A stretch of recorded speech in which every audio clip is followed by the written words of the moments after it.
Montana's landscape isn't just defined by its rugged beauty, it's shaped by the leaders of the land. This is Leadership, Legacy, and the Land, unveiling the stories of the passionate volunteer leaders who drive the Montana Stockgrowers Association. These cattlemen and women are more than just ranchers, they're trailblazers, preserving our heritage while building the future of Montana's beef cattle industry.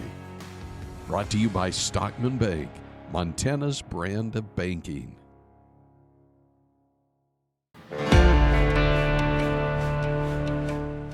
Lesley Robinson, fourth generation Phillips County rancher. My family's been ranching in Phillips County since early 1900s. This ranch is called the Lazy JD Cattle Company, and this ranch was purchased in 1958 by my husband Jim's family, and that's where we are now, 2422 Lazy JD Road. 4 years ago, Jim's brother passed away, and so Jim and I had to take care of it. We took over the ranch, and I have worked outside of the ranch for several years, and once Jim's brother passed away, it kind of put me right into the mix of being the hired man. So it's a lot of work, but the thing is you have to have a passion for ranching to love it. I mean, if you don't have a passion for it, it's going to be very hard to get up every day and go through everything that you have to do to make a ranch successful. My inspiration for leadership started with my parents. My dad was first president of the Montana Association, and my mom always served.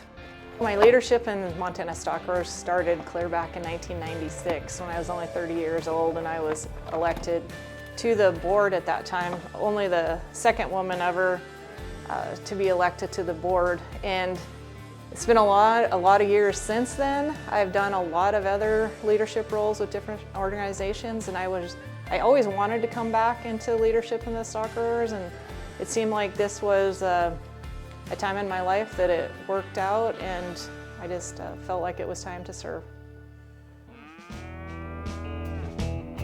My vision for the cattle industry in Montana and across the nation is to keep agriculture land in production. We need to keep the ranchers on the land producing beef and encourage young people or old people, whoever want to come into ranching, encourage new ranchers to come in and live the lifestyle that we do and keep beef in production. I have concerns about Montana's cattle industry. We've had a record number of dispersions, and not only in Montana but across the nation. We've had record numbers of dispersions lately. I think the market has part of it, the age of producers right now.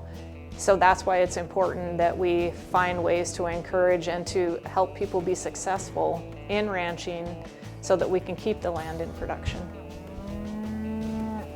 The funny thing is it's 140 years for the Montana Stockgrowers this year, and I think if you went back and read the minutes of the Montana Stockgrowers back in 1884, we'd have a lot of the same issues that we have dealt with for decades.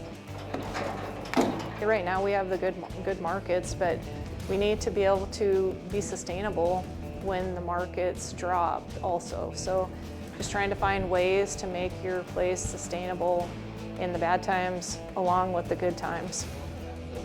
Montana Stockgrowers has started the Producer Profitability Initiative, and we're looking at different ways to try to keep ranching sustainable, try to work across the board with other organizations on issues that we can agree on. There's a lot of things that we don't agree on, but there are things that we do agree on. One of them is taxes. We need to work on the tax rules that are going to sunset next year in 2025. And I think that most of the organizations, if not all of them, can agree on a state tax needs to be either get rid of a state tax or at least keep the limits that we have in place right now. See you later, girl. I ran across a quote that said, never confuse a single defeat with a final defeat, and I think it's F. Scott Fitzgerald who said that. And I have that on my wall because you can still have a loss, but don't give up, because not everybody can't win. And so just keep trying and come back, even if you do have a loss. We have losses every day in ranching, so we're resilient and we have to just keep going. Yes, it's awesome that I'm the first woman, and it's historic, and I love to be part of the history of Montana Stockgrowers, but I feel like I've gotten here because of the leadership skills that I have and the work ethic and, gosh, all the passion that I have put into the beef industry.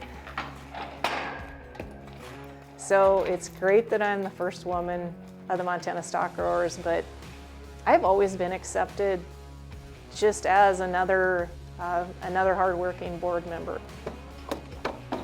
As the incoming president of the Montana Stockgrowers, I am proud to be part of the Montana Stockgrowers, and I am very happy with the direction that we are going with the Montana Stockgrowers.